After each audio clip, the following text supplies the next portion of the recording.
Any specific training at art school, but actually various tutors, visiting artists would say various things that would go into my kind of technical handbook at the back of my head.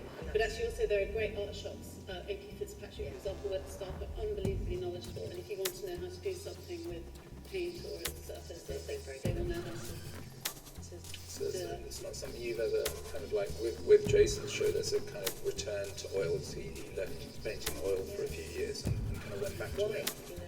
Well, I think it was those, almost like those rules or those constrictions that he placed upon himself in order to kind of make a certain mark. Yeah, and in the course of making those cast works at the front, or the pigment works, where there's almost like a modelling paste or some other kind of material, that he was grasping that and getting to grips with that, and had left oil for a while.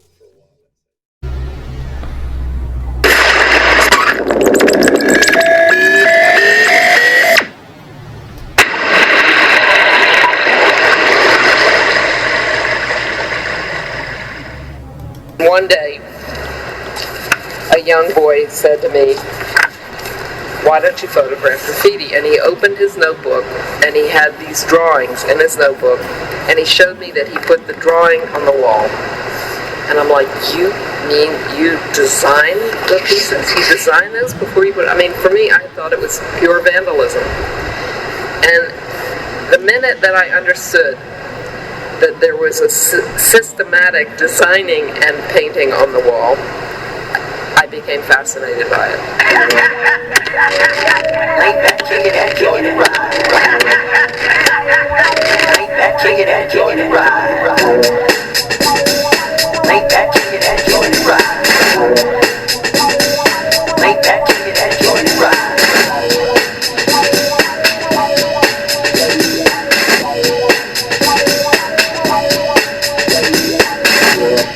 Some people think that graffiti is anything that is, I would say, illegal or put up without permission. But other people call murals that, like very detailed murals, can be called graffiti. I mean, there isn't any really one definition of graffiti.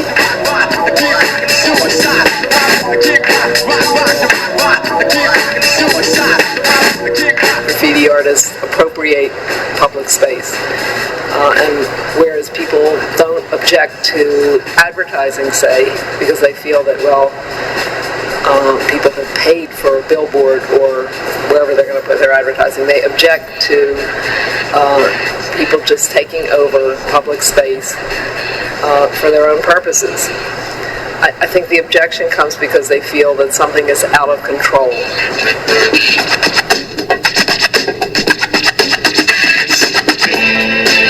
The graffiti that I'm interested in actually differs from all these other kinds of graffiti in that it's specifically putting up your name. I'm going home. The role of graffiti for graffiti.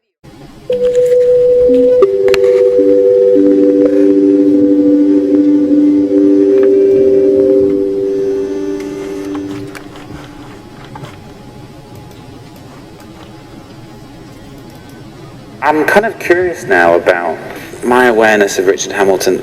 I mean, it is work that I know from the early 70s. I was aware of pop. I mean, pop was as a teenager growing up in Manchester, it was an aesthetic which I could understand. And so I would look at pop books. I read enough to kind of understand Richard Hamilton's place as perhaps the godfather of pop. And I remember particularly in a book seeing Hamilton's definition of pop and the 10 or 11 kind of criteria: sexy, mass-produced, disposable, big business, glamorous. That made a very big impression upon me. This particular work by Hamilton, this is the toaster. It's a screen print, litho print. It has a foil applied. I knew it first probably round about 75. I saw it in a book in Manchester Polytechnic Graphics Department in the library, and it was in a pop art book. It might have even been a Hamilton book, I don't know. I became aware what influence it had been on me. I a long time later, like 25 years later, I saw it that day and realized how much it had influenced my own work. What distinguished this for me from other pop art works was that I didn't see any irony in it. You know, I was aware enough to realize, you know, when I was 20, that a lot of the American pop art had this degree of irony, and I didn't sense that in this piece. I sensed it more as an acknowledgement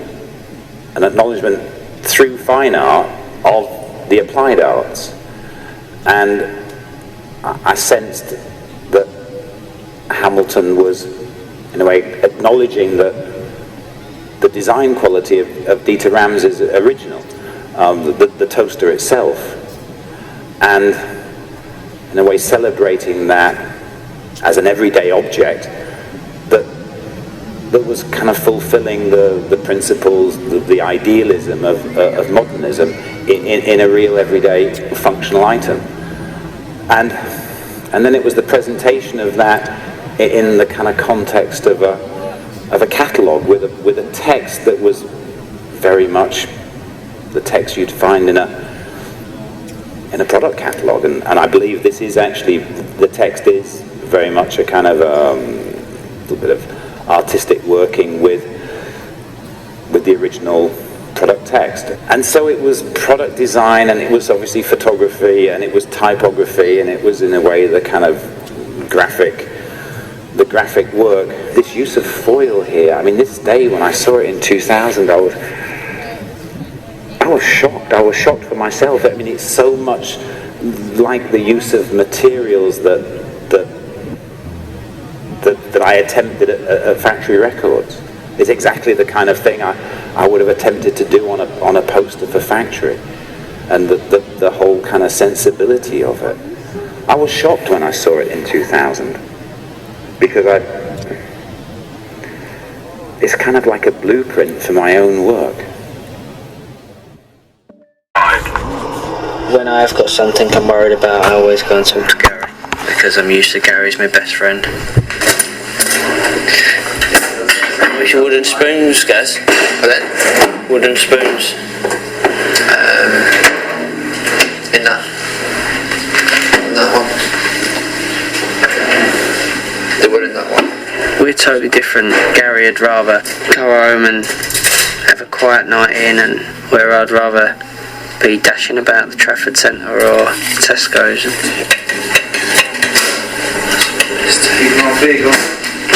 That's a best day, ain't a wooden spoon. Swear. Are you very familiar with your kitchen, Gary? No, not really. There's no kitchen in the world without a wooden spoon. Do you know Gary only heats the rooms that he lives in? He's been reading too many magazines. We used to share rooms when we used to go away with the teams. It got to the point where Gary was going to bed at 9 o'clock, 9:30, and I was watching the telly, still awake, on the phone to Victoria at 11:30, 12, and then he'd be up at 7 o'clock in the morning, and I'd want to lie until 10, 11. So it didn't really work out, so he shut me out. Couple? Yeah, like the old married couple. Tremendous pasta, isn't it? That's what I do. Extra eat it all or what? No, you don't have to eat it all. Okay, do you want? Graffiti, please. Excellent, but I won't eat them. Don't eat it all, because then...